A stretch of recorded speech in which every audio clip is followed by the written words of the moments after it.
नमस्कार दोस्तों, नमस्ते केवाईपी यूट्यूब चैनल में आपका स्वागत है। और आज की वीडियो में बताने जा रहे हैं 67वीं बीपीएससी की फॉर्म आप कैसे मोबाइल से ऑनलाइन करेंगे, इसके बारे में फुल प्रोसेस के साथ बताएंगे। साथ ही ये बताएंगे कि आप मोबाइल से कैसे इमेज और सिग्नेचर रिसाइज करके अपलोड करेंगे। ये जो 67वीं बीपीएससी की वैकेंसी है वो टोटल 555 है। तो दोस्तों बता दूं कि लेट आया हूँ पर परफेक्ट लेकर आया हूँ। तो बने रहिए इस वीडियो में, चलते हैं वीडियो की अगली कड़ी में।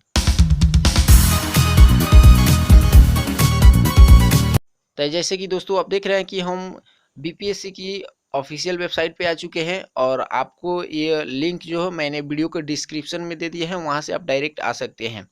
तो इस तरीके से आप देख रहे हैं, लिखा है 67वीं सीसीई और 67वीं प्रयुक्त प्रतियोगिता परीक्षा है।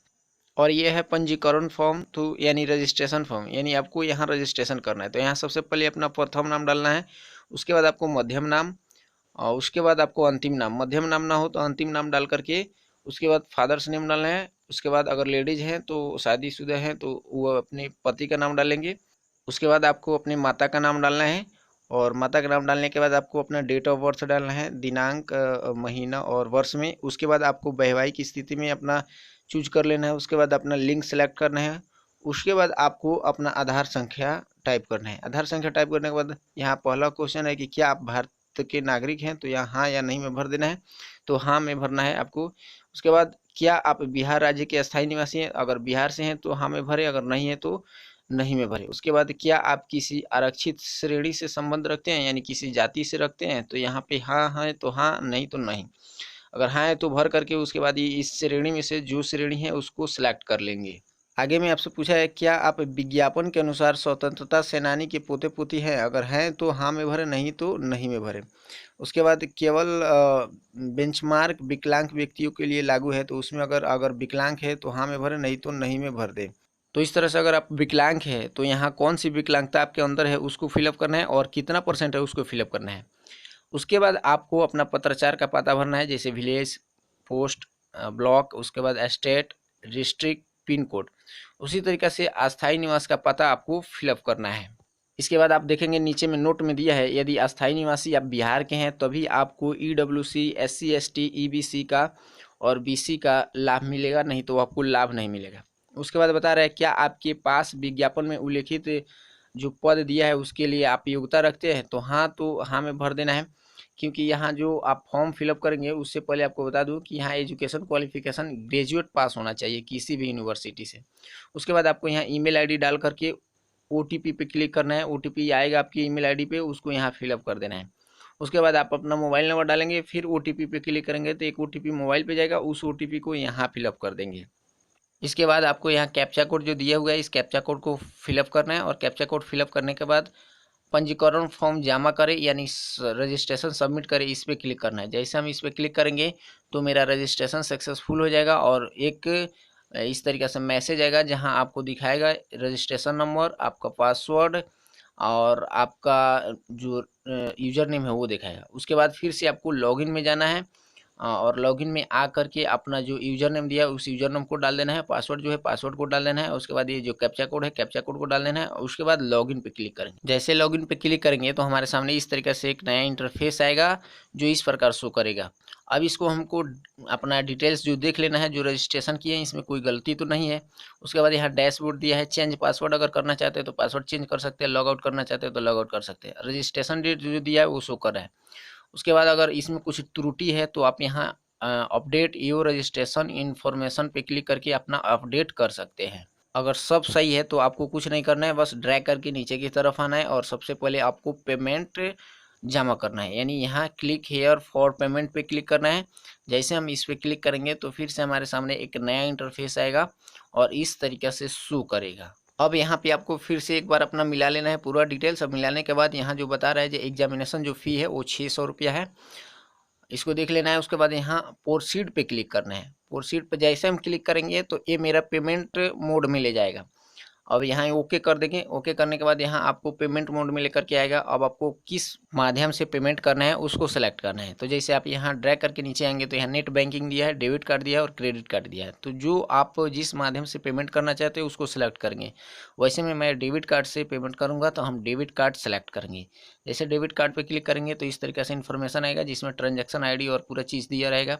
अब आपको यहाँ अपना मोबाइल नंबर जो है फिलअप करना है, उसके बाद email ID फिलअप करना है, उसके बाद आपको यहाँ पेयर नेम फिलअप करना है। तो जिस व्यक्ति के नाम से फॉर्म फिलअप हो रहा है उन्हीं का नाम यहाँ फिलअप करना है।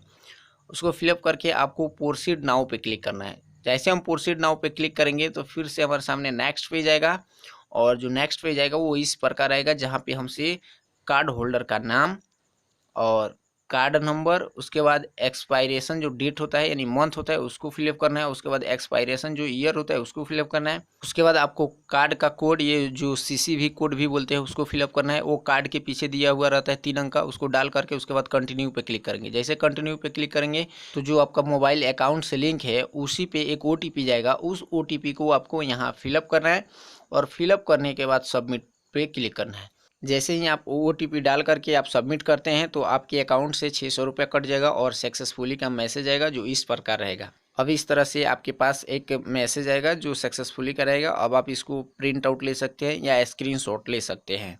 अब इसको हम थोड़ा सा ड्रैग करेंगे और ड्रैग करके नीचे की तरफ आएंगे। जैसे नीचे आएंगे तो आपको एक ऑप्शन मिलेगा बैक टू डैशबोर्ड। अब यहाँ बैक टू डैशबोर्ड है, इस पर क्लिक करेंगे। जैसे हम इस पर क्लिक करेंगे फिर से हम पिछले पेज पे चले जाएंगे जो इस प्रकार से आपके सामने शो करेगा। अब हम इसको फिर ड्रैग करेंगे और नीचे आएंगे और यहाँ अप्लीकेशन फॉर्म है, इस पर क्लिक करेंगे। जैसे हम अप्लीकेशन फॉर्म पे क्लिक करेंगे तो फिर से हमारे सामने एक नेक्स्ट पेज आएगा जिसमें जो रजिस्ट्रेशन में फॉर्म फिलअप किए हैं वो शो करेगा और जो बाकी रहेगा वो शो करेगा। अब यहाँ पे हम ड्रैग करके देखते जाएंगे और जहाँ बाकी है उस फॉर्म को फिलअप करना है। जैसे हम ड्रैग करते जाएंगे और अपना मिलाते जाएंगे तो जैसे कि आप देख रहे हैं कि यहाँ पे आपसे पूछ रहा है क्या आप बिहार सरकार के सेवक हैं। अगर हैं तो हाँ में भर करके पदनाम, कार्यालय और स्थान भरना है, अगर नहीं है तो नहीं भरना है। उसके बाद बाकी सब देख रहे हैं जो फॉर्म पहले से फिलअप हुआ है, इसको ड्रैग करके नीचे की तरफ आएंगे। अब इसी तरह से ड्रैग करते चलेंगे और अपना मिलाते चलेंगे। अब यहाँ आएंगे तो आपसे पूछ रहा है जी भाषा उत्तर विषय को उत्तर किस विषय में देना चाहते हैं। तो आप अगर अपना एग्जामिनेशन इंग्लिश में देना चाहते हो तो इंग्लिश सेलेक्ट करें, उर्दू में देना चाहते तो उर्दू में सेलेक्ट करें, हिंदी में देना चाहते तो हिंदी सेलेक्ट करें। उसके बाद अपना ऑप्शनल जो सब्जेक्ट है उसको सेलेक्ट कर लेना है।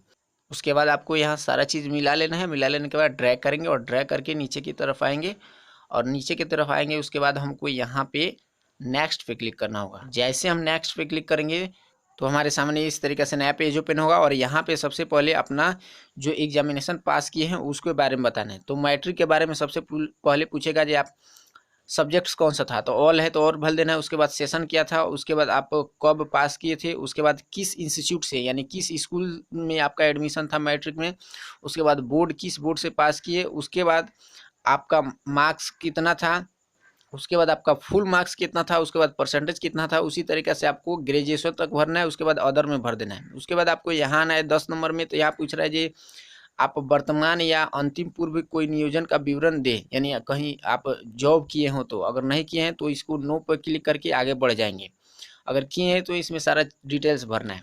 उसके बाद हम यहाँ 11 नंबर पे आएंगे। तो यहाँ पूछ रहा है यदि किसी सरकारी या बिहार लोक सेवा आयोग, विश्वविद्यालय या अन्य किसी भी एग्जाम में आप निष्कासित हुए हों तो यस करके उसके बाद अपना परीक्षा का नाम, वर्ष और जो रोल नंबर है उसको फिलअप करना है। वरना आप नो पे क्लिक करके आगे आ जाएंगे 12 नंबर पे। तो 12 नंबर पे पूछ रहा है जी उम्मीदवार जिन जिन स्थानों पर विगत 3 वर्षों में 6 माह से अधिक निवास किया है उसका विवरण दें। तो अगर आप कहीं कहीं आते जाते रहते हैं, दूसरे जगह निवास करते हैं तो उसका विवरण देना है। वरना साधारण से आप अपने घर पे रहते हैं तो अपने घर का एड्रेस देना है यहाँ पे। उसके बाद 6 मंथ सेलेक्ट कर लेना है। उसके बाद अपना ही फुल एड्रेस फिलअप कर देना है। उसके बाद आपको यहाँ उम्मीदवार की लंबाई जो है सेंटीमीटर, फीट, इंच में फॉर्म फिलअप करना है। उसके बाद आपकी छाती की चौड़ाई अगर मालूम है जो सामान्य स्थिति में और फुलाने के बाद उसको फिलअप कर देना। नहीं है तो कोई बात नहीं है, नहीं फिलअप कर सकते हैं। उसके बाद 15 नंबर में आपको 2 ऐसे पहचान के व्यक्तियों का नाम लिखना है जो आपको 6 मंथ से जानते हो और वे आपके फैमिली के ना हो। तो ऐसे व्यक्तियों के नाम फॉर्म में फिलअप करने के बाद आपसे पूछ रहे हैं यहाँ उम्मीदवार का एक शारीरिक पहचान चिन्ह, तो अपना एक चिन्ह देना है। जैसे कहीं मोल हो शरीर में, कहीं कटा हुआ हो, तो यानी किसी भी प्रकार का चिन्ह हो उसको यहाँ फिलअप कर देना है। उसके बाद अगर आपके पास इसके अलावा और कोई अन्य सूचना हो तो यहाँ हाँ पे क्लिक करके फिलअप कर सकते हैं, नहीं तो नो पे क्लिक करके नेक्स्ट कर लेंगे, यानी नीचे की तरफ आएंगे। जैसे नीचे की तरफ आएंगे तो आपसे यहाँ से अपलोड इमेज के बारे में पूछेगा और इंग्लिश सिग्नेचर और हिंदी सिग्नेचर के बारे में। तो यहाँ पे हम आपको बता दूं कि जो इमेज की अधिकतम साइज चाहिए वो 25 KB चाहिए और उसकी लंबाई चौड़ाई जो है वो 250 गुना 250 चाहिए। वहीं हिंदी इंग्लिश के जो सिग्नेचर है उसकी अधिकतम साइज 15 KB के चाहिए और उसकी जो लंबाई चौड़ाई है वो 220 गुना 100 की चाहिए। इस इमेज और सिग्नेचर को अपलोड करने के बाद आपको प्रीव्यू पर क्लिक करना है। उसके बाद आपको सबमिट एप्लीकेशन पे क्लिक करना है। जैसे फॉर्म को सबमिट करेंगे तो हमारे सामने एप्लीकेशन सबमिटेड सक्सेसफुली का एक मैसेज आ जाएगा और यहाँ पे आपको रेफरेंस नंबर दे देगा। उसके बाद बता रहा है रीलॉगिन करने को। अब हम यहाँ रीलॉगिन पे क्लिक करेंगे। जैसे हम रीलॉगिन पे क्लिक करेंगे उसके बाद आपसे फिर से आपसे यूजर नेम और पासवर्ड मांगेगा, पासवर्ड डाल करके लॉगिन करना है। लॉगिन करने के बाद अब यहाँ पे इस तरीके से शो होगा। यहाँ पे अब बोल रहा है जी प्रिंट एप्लीकेशन फॉर्म के बारे में। उससे पहले हम आपको यहाँ दिखा दूं कि पूरा डिटेल्स दिया हुआ है कैंडिडेट स्टेटस में कि किस दिन आपने रजिस्ट्रेशन किए हैं और किस दिन अपना पेमेंट पे किए हैं, उसके बाद किस दिन आपने फॉर्म एप्लीकेशन जो है फिलअप किए हैं, पूरा डिटेल्स दे रहा है। अब हम यहाँ पे फिर से ड्रैग करके ऊपर की तरफ जाएंगे और यहाँ पे अपना जो प्रिंट एप्लीकेशन फॉर्म है उस पर क्लिक करेंगे। इस पर क्लिक करके हम अपना जो फॉर्म फिलअप किए थे उसको डाउनलोड कर लेंगे और डाउनलोड करने के बाद इसका प्रिंट आउट ले लेंगे। तो अब हम इस पर क्लिक करेंगे। जैसे इस पर क्लिक करेंगे तो इस तरीके से नया पेज ओपन हो। अब यहाँ पे दे रहा है क्लिक हेयर टू प्रिंट, तो क्लिक हेयर टू प्रिंट पे क्लिक करके इसका प्रिंट आउट ले लेना है और इसका प्रिंट आउट आपको 2 ठो निकाल के रख लेना है। और आप यहाँ देख रहे हैं जो लास्ट में दिया हुआ है नोट में करके, आवेदक इस भरे हुए आवेदन का प्रिंट निकाल कर हार्ड कॉपी की 2 प्रतियाँ अपने पास सुरक्षित रख लें। तो 2 प्रति आपको इसका सुरक्षित रखना है, यानी 2 हार्ड कॉपी निकाल के रखना है इसको और अपने पास रखना है, क्योंकि इसको जब आप एग्ज़ाम देने जाएंगे वहाँ पे इसका हार्ड कॉपी मांगा जाएगा और आपसे यहाँ इंग्लिश और हिंदी में सिग्नेचर कराया जाएगा, डेट भरवाया जाएगा और स्थान भरवाया जाएगा। तो इसका 2 प्रति आपको निकाल के रखवा लेना है। आप देख रहे हैं यहाँ मैंने फ़ोटो और इमेज सारा अपलोड कर दिया है। तो आपको हम इसी वीडियो में अंत में बताएंगे कि कैसे आप फ़ोटो और सिग्नेचर का ये रीसाइज किया है। तो आप बने रहिए इस वीडियो में। अब हम आएंगे सबसे पहले गूगल क्रोम में और यहाँ गूगल क्रोम में टाइप करेंगे कन्वर्ट टू 20 KB और इतना करने के बाद सर्च करेंगे। सर्च जब करेंगे तो हमारे सामने बहुत सारे का ऑप्शन आएगा, लेकिन हमको सबको इग्नोर करते हुए ड्रैग करके नीचे की तरफ आएंगे तो आपको 3rd नंबर पे मिलेगा free online image resizer and converter. इस पे हमको क्लिक करना है। जैसे हम इस पे क्लिक करेंगे तो हमारे सामने एक नया पेज ओपन होगा और यहाँ पे पूछेगा कि आप किस मोड में फ़ोटो या सिग्नेचर जो है रीसाइज करना चाहते हैं। अब यहाँ पे आपको ड्रैग करके नीचे की तरफ आना है और यहाँ इमेज साइज अपना ऑप्शन चूज कर लेना है। उसके बाद विड्थ और हाइट जो है अपना चूज कर लेना है। जैसे इमेज जो है 250-250 का और सिग्नेचर जो है वो 220 और 100 का है। उसके बाद JPG में कर लेना है। उसके बाद यहाँ चूज फाइल पे क्लिक करके अपना फाइल चूज करना है। तो रीसाइज में अगर मान लीजिए पहले से % में है तो आपको फिक्स्ड रीसाइज में कर लेना है और इसके बाद आपको यहाँ चूज फाइल पे क्लिक करके आपको अपना इमेज जो है या सिग्नेचर का इमेज है उसको ले लेना है और ले लेने के बाद यहाँ रीसाइज इमेज नाउ पे क्लिक करना है। जैसे आप इस पे क्लिक करेंगे तो आपका जो इमेज का रीसाइज होगा फिक्स रूप में हो जाएगा और उसके बाद उस इमेज को आप अपलोड कर सकते हैं फॉर्म में। तो इस तरीके से आप अपने इमेज रीसाइज कर सकते हैं। तो इस तरह से रहा पूरा प्रोसेस जो मोबाइल से कैसे BPSC 67वीं का हम फॉर्म भरेंगे। आशा है कि आपको ये वीडियो पूरा समझ में आया होगा। तो इस तरह से आज के वीडियो में बस इतना ही। फिर मिलेंगे अगले वीडियो में, तब तक के लिए बहुत बहुत धन्यवाद।